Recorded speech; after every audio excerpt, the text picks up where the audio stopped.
Welcome to the FedLife Podcast with Dan Sipe from Serving Those Who Serve.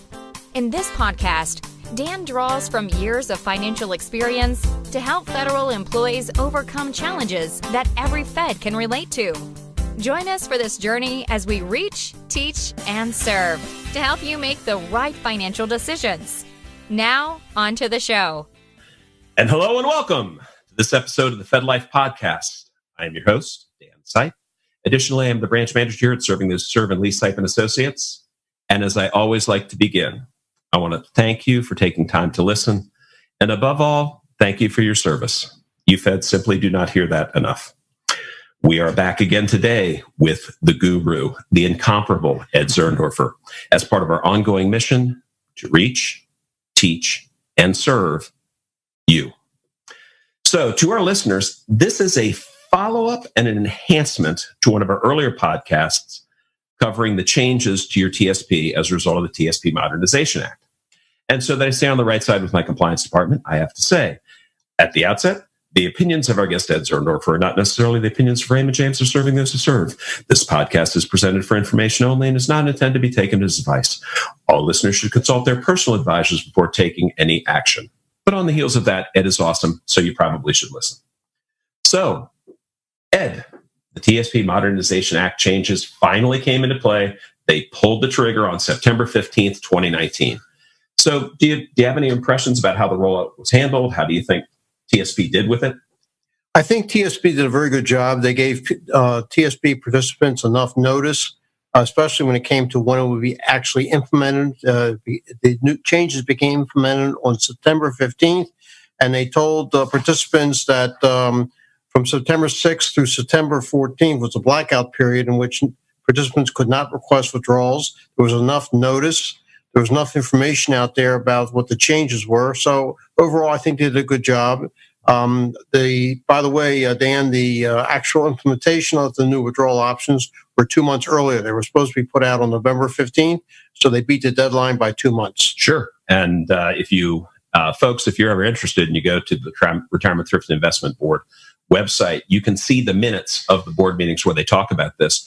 And this is sort of early, but also within the glide path because their full implementation date is 11/15. So I guess I draw that to your attention to say, if you see some things in there that maybe you don't understand or could be done better, you're in the place where they're working through and fixing all that stuff.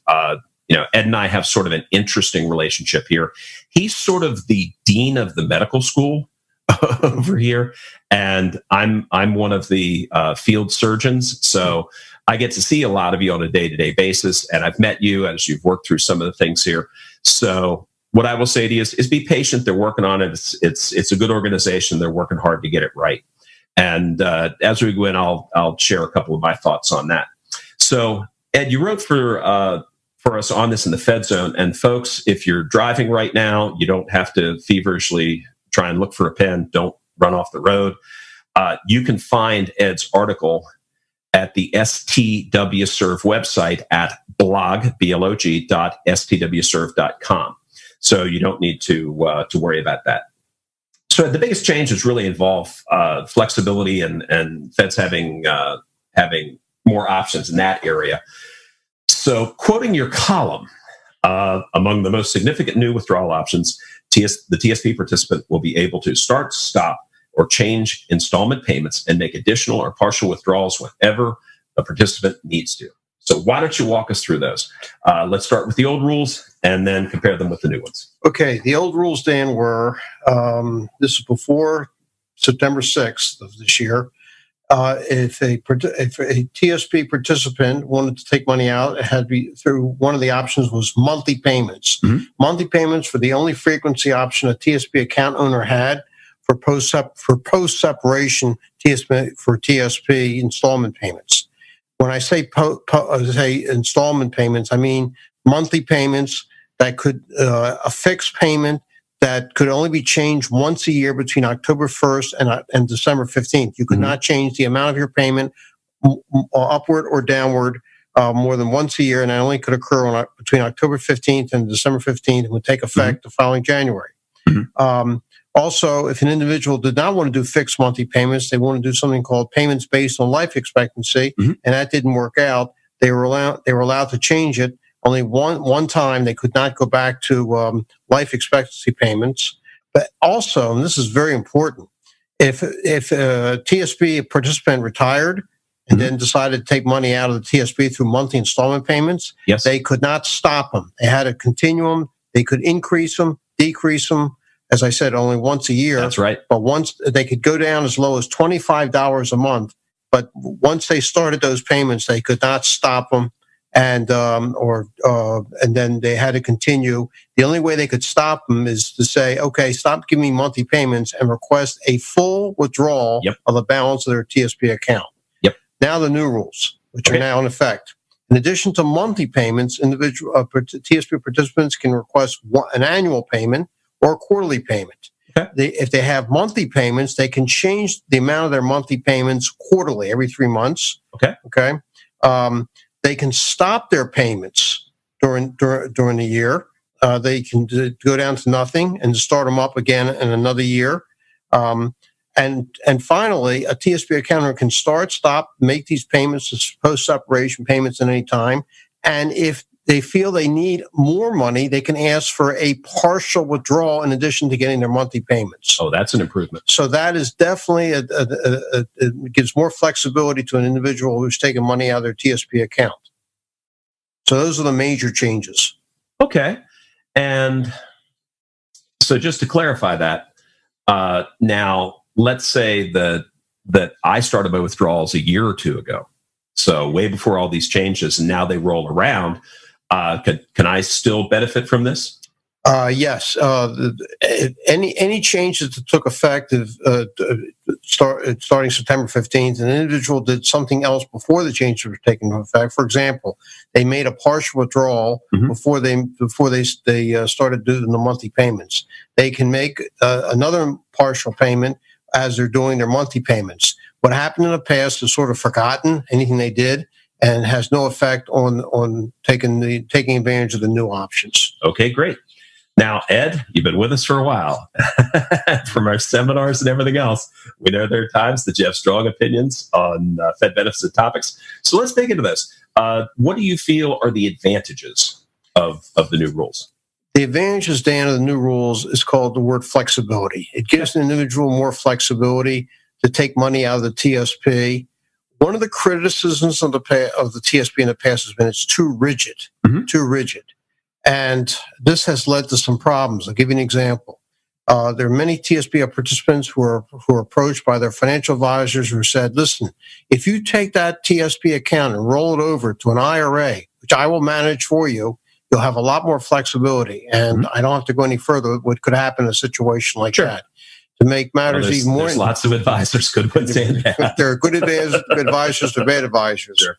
But one of the concerns I had in the past is the fact that if an individual was told, "Listen, give me your entire TSP account, roll it over to an IRA. Think about all the things you can do with an IRA, all the withdrawal options," and things didn't work out with that IRA, with that advisor. Sure. If the TSP participant rolled out his or her entire account, the whole thing, they cannot roll it back. Yep, they can't go back. In the past, I've always advised such a TSP participant to leave at least $200 in their account, because that would give them the option of rolling the money back. Couldn't agree with you more, Ed. Yep. No, and yeah, that's a great point. So, do you see disadvantages with the changes? I do. One of the disadvantages I find with the new options is the fact that there may be a tendency among TSP participants to neglect properly investing their TSP funds. They think the money is there to take out, but they have to remember whatever stays in the TSP account is not coming out. It has to continue to grow over the long term. You cannot neglect the long term. The fact that the TSP is a long-term investment account that has to last as long as 30, 40 years. So therefore, it has to continue to grow. So a TSP participant, yes, he or she has more withdrawal options, but that does not does not allow them to just ignore their TSP account for as far as investing for the long term. They still need a strategy. They still need discipline to be able to make sure that, as you say, it's there as long as they are. So, exactly. So now in the article, because I always read your stuff, you were touching on required minimum distribution elections were also affected with this. Our listeners will remember that previously, if they reached 70.5 and did not elect any RMDs, required minimum distributions, they could run afoul of something called the abandonment rules. And that's changed now, correct? That is correct. A TSP participant under the new rules never has to make a full withdrawal election. When a TSP participant needs to make an IRS-mandated RMD at 70.5 and every year thereafter, the TSP will automatically send the participant the right amount if the participant does not withdraw enough during the year. So therefore, someone who has left federal service, did not retire, and just kept their TSP account, as long as their address is on record for the TSP, their current address, the TSP will send that individual a notice what they got to take out of their TSP account every year starting when they're 70.5. They'll never face an IRS penalty of 50% for having an excess accumulation in their TSP account. So this is a welcome change because in the past, such a person would have to withdraw their entire TSP account in a lump sum, and we know the tax consequences of doing that. Oh yeah, that'd be bad. One thing I'll toss in here just for the listeners.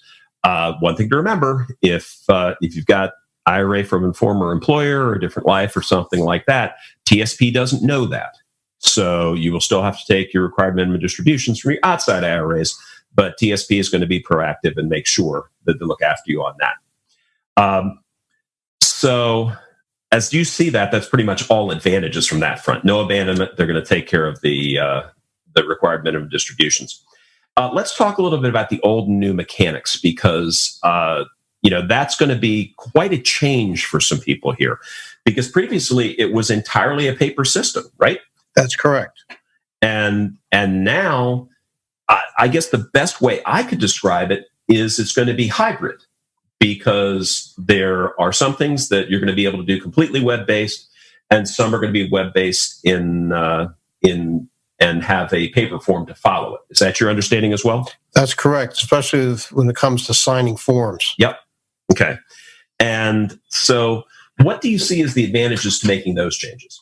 Much easier, faster, more efficient to process TSP withdrawal requests online. It's much easier. Most people, if they have a choice, would rather do things online. Sure. Much quicker, more efficient. But there is a downside, as we're going to find out. Okay. And what disadvantages might you see there? It's called security. We got to make sure that all everything involved here is totally secure. Unfortunately, we live in that day and age where there are people who can hack into the system, hack into the individual system, and we don't want that to happen. Right. For the TSP. Let's put a pin in that for a second, because I do want to give our listeners something of a little bit of a primer here, and we'll make sure this is up on the SCW Serve website in the Fed Zone. There are some form number changes, and I haven't seen any place where people are talking about that or putting that out there aside from it showing up in an email. So if you're listening to this, share it with your friends, because I'm going to take you through it real quick. And we're going to talk about the old form numbers and the new form numbers and talk about which ones are online and offline. I've got those here. So TSP 25, the automatic enrollment refund request, that's the same. There's just going to be a new form with a new date. That's still paper. TSP 60, request for transfer into the TSP, that's going to be paper. That's if you have an old IRA, 401k you want to put in there. TSP 60R, and we can guess R means Roth. That's if you have an outside Roth 401k, something like that you want to move in. That's paper. Then we get into a group that are in the online tools. The TSP 75, which is the age-based in-service withdrawal request. That means you reach age 59 and a half. And as Ed touched on, you have greater flexibility there as well. Before you were kind of one and done. Now you have the ability to do more there. That is going to an online tool. Okay, so that's going to be TSP 75 online. And depending upon your situation, that could be a combination of online and paper or strictly online. And that would have, for example, to do with if you're married. So then we go to TSP 76. That is the financial hardship in-service withdrawal. That is now TSP 76 online. So that will be there, tsp.gov. And then we have a bunch that are consolidated. TSP 70, the request for full withdrawal. TSP 77, request for partial withdrawal when separated. TSP 79 for change of monthly payments that Ed talked about. TSP 90, withdrawal request for beneficiary participants. That means if I'm the Fed and I'm now gone, somebody else. That all goes to TSP 99 online, and then there will be different outputs from it. So in a lot of these, there will be a form that prints out for you to sign, and in some cases have notarized, which is no different than you did before. Okay, but you do have the speed of the process getting started there. Next two changes that go to online would be TSP 73, change in monthly payment amount for all prior versions. TSP 78, monthly payments maintenance, they now go to TSP 95. TSP 95 is an online tool. Then TSP 78, thankfully, is gone for good. That is late request for full withdrawal in the event that you went into an abandonment situation. Now that is TSP 74, request to restore abandoned account. So pass this around. Again, we'll have this matrix up on our website, because what we try and do for you is get the stuff that comes in the barrage of emails that you get, and where you might have to click through a lot of places. We're going to try and have it in an easier place for you. So, Ed, you were starting to say, the cybersecurity challenges. I couldn't agree with you more, because actually one of the things that I said for years is TSP's greatest security strength it was paper. It's hard to hack your signature and all that stuff. And now I think, tell me if you agree or disagree, I think they're going to have the same challenges as any bank or financial institution. Yes, I agree. And again, I know IRS does not use any type of the opinions of Ed Zurndorfer, if it makes you mad, IRS, have nothing to do with Dan Sipe. And, literally cybersecurity budgets in the private sector are growing by the minute. TSP does a great job of keeping fees down, but they're kind of a closed loop. There's no outside money coming in there. So I think that's going to be something that we'll probably talk about a little bit here and there for future conversations. Now, how about taking withdrawals from TSP when I have both traditional and Roth options? There's changes there, aren't there? Yes, there is, Dan. About 2012, the TSP offered the Roth TSP, and many TSP participants are participating in the Roth TSP. It's a separate account from the traditional TSP account. And before the rules were changed on September 15th, if an individual had both a traditional TSP account and a Roth TSP account and asked for a partial withdrawal or a monthly payment, the money had to come out pro rata from both accounts according to their account balances. That's right. Under the new rules, an individual can request a payment, a partial withdrawal, or a monthly payment, or quarterly payment, or an annual payment, and specify which account, Roth, traditional, or if they want to, they can do it pro rata. They still have that option. But now they can specify which account they want to have come out. See, I just think that's a huge plus, because from the planning side, being able to decide when you're going to go into Roth. Certainly opinions will vary, but I've always felt that when there's no taxes coming out of something, there's a built-in inflation hedge. That is correct. And I just want to mention that I've gotten this question many times, Dan, from individuals. Ed, when can I start taking money out of my TSP and not have to pay an early withdrawal penalty? When it comes to the traditional TSP, if you retire sometime during or after the year you turn 55, you can start taking money out of your TSP and not pay a 10% early withdrawal penalty. So individual retires between 55 and let's say 59 and a half can take money out of their TSP, no 10% early withdrawal penalty. Which is a big advantage. Big advantage, so they have to pay federal and state taxes and state tax in most states. With the Roth TSP, the rule is this: in order to take money out of the Roth TSP and not pay tax on the earnings, because the contributions were already taxed, the individual would have to meet two requirements. One, be at least age 59 and a half. Two, it has to be at least 5 years since he or she made his or her first Roth TSP contribution, the very first, has to be at least 5 years. So we're getting close on that. We're getting close on that because Roth TSP came in, 2014? 2012. 2012, okay. So, but here's the problem, Dan. Let's say this person did make their first Roth TSP contribution in 2013.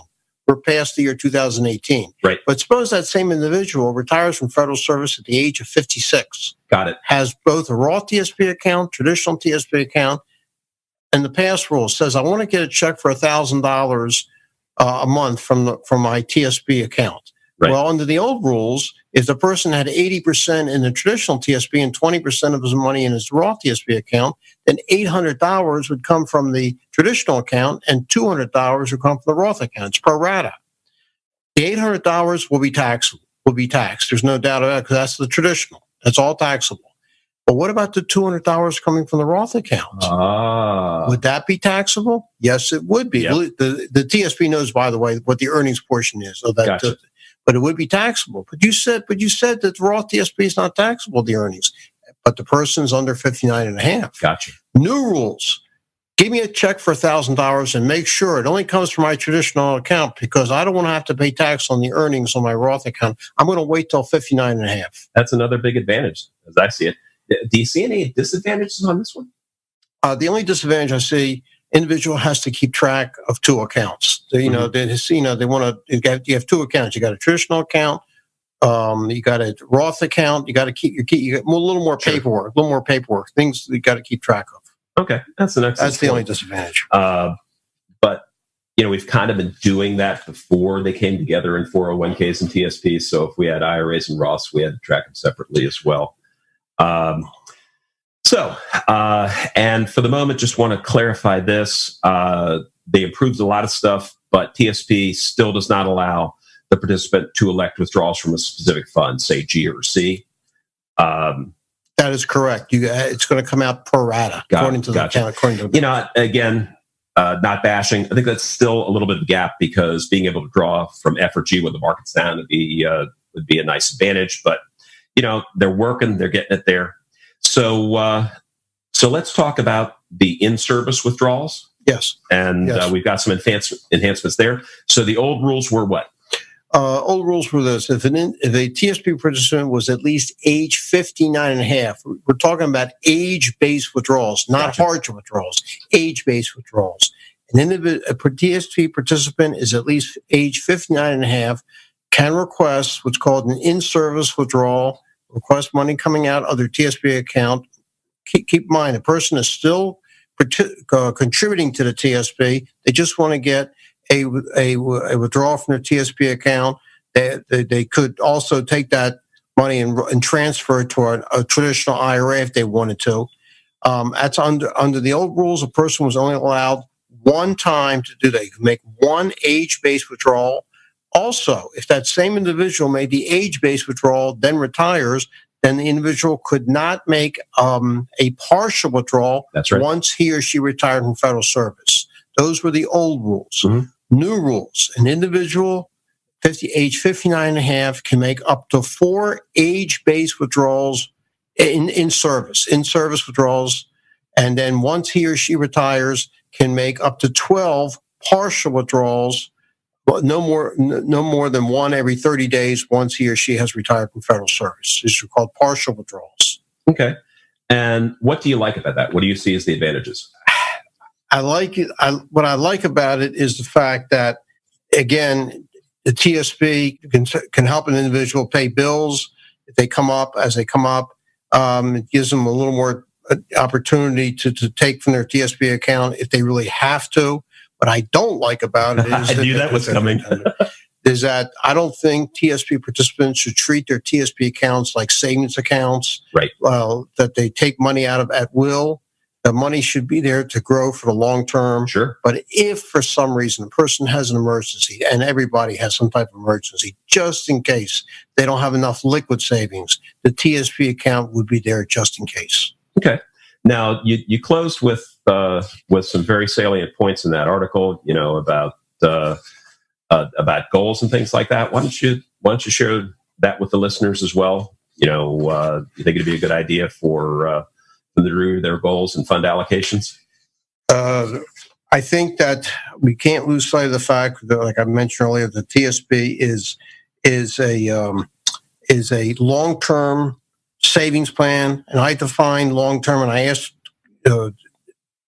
seminar participants when I teach a seminar, let's define long-term. Invariably, everybody says, "Oh, between now while I'm working and the day I retire, that's long-term." No, it's not. That was the previous generations, because individuals, once they retired, they did not live long. We're talking about, Dan, our parents, our grandparents. But the biggest problem I see today for individuals is not the stock market. It's not the bond market. It's the fact that we're living longer, and we don't want to be in a position to outlive our income. Sure. We're not going to outlive a FERS annuity. We're not going to outlive a CSRS annuity. Those are guaranteed pensions, which most people don't have in the private sector. But with the TSP, especially when it comes to FERS employees who are getting half of what a CSRS annuitant's getting in terms of a guaranteed pension, the TSP is crucial that lasts throughout a lifetime. I say a lifetime. I'm going to say a lifetime because if a person is married, has a spouse who's going to depend on the TSP, we're talking about an account that has to last at least 30 to 40 years. I agree. And the individual has to remember that it has to continue to grow throughout retirement. And the only way it's going to grow is to take a little more risk. There's risk. Yes, there is risk in the stock market, but we can't lose sight of the risk-return relationship. If an individual is willing to take some risk, they will be rewarded over the long term with a high return on their money. Also, we have to overcome the inflation problem. And inflation, there's a risk of inflation. Stocks over the time have overcome inflation. And it's a good idea for TSP and TSP participants, whatever stage of their career, early, mid-career, close to retirement, in retirement, to review their investment goals and fund allocations to make sure that they're on path to having a TSP account that keeps growing over the long term, and not be discouraged about any present day happenings in whether it's in the political world or the economic world. We have to just focus on the long term. Use long-term data for long-term decisions. I could not agree with you more. And yet another great tip that even if somebody's not thinking about taking withdrawals, log into their account, verify information, and get familiar with the stuff. So I thought that was an important tip, because a whole lot of times people have had no reason to log into TSP unless, for example, they're working with an advisor and the advisor says, "Hey, you should reallocate this way," or that sort of thing. Now, I do have a tip. So I'm always excited when I get to bring a tip in. Found a couple of publications, and folks, I'm going to recommend that you download and read this. We will put links on the Fed Zone. Important information about your TSP account, which is TSP 536, and important information for TSP participants receiving installment payments, also known as TSP 780. They're 3 to 8 pages, fairly straightforward, and they'll head off some questions for you if you do. As a matter of fact, as we were working through with some of our clients, and we would be with them on calls, that's literally what the TSP folks were recommending out there. So now let's give it a report card on the rollout. Again, you've got the dean of the med school here, and you've got me, just a humble family doctor here. But I think it's important because the product can be awesome, and service and education, is what affects the experience. How do you feel, Ed? Do you think there was enough clear-cut information? For example, knowing about the replacement of the TSP forms and things like that. Yes, I think so. Okay. I think it was well done. Okay, great. So if you're going to give it A, B, C, or D, what would you give it?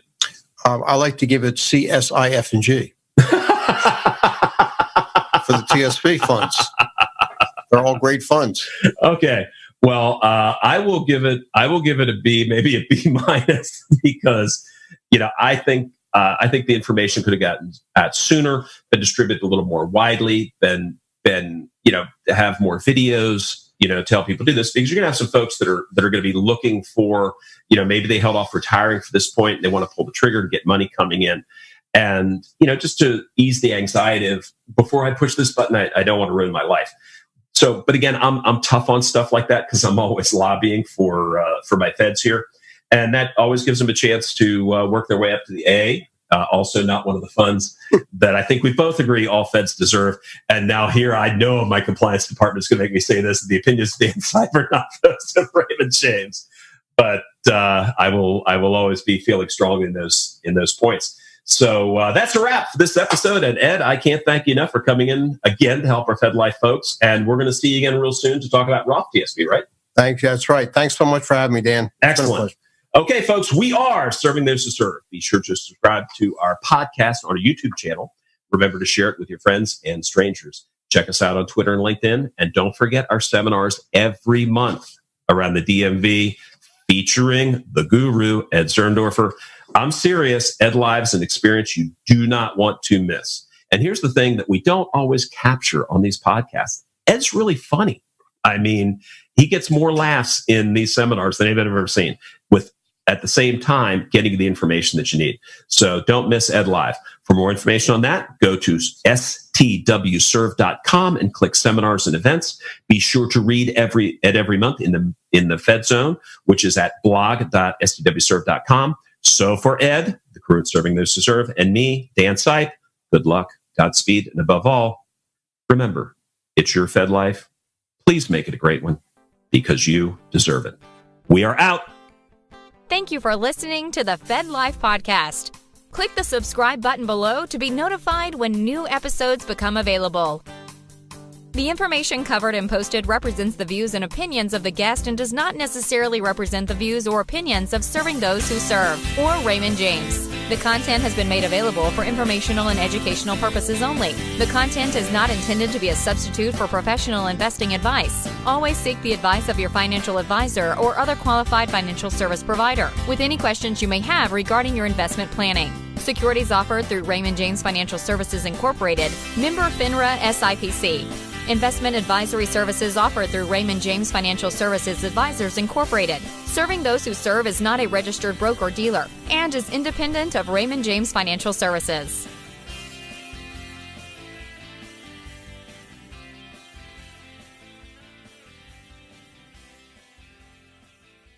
Raymond James is not affiliated and does not endorse the opinions or services of any of the quoted professionals or their respective firms. Any opinions are those of Dan Sipe and not necessarily those of RJFS or Raymond James. This case study is for illustrative purposes only. Individual cases will vary. Neither Raymond James Financial Services nor any Raymond James financial advisor renders advice on tax issues. These matters should be discussed with the appropriate professional. Investing involves risk, and you may incur a profit or loss regardless of strategy selected, including diversification and asset allocation.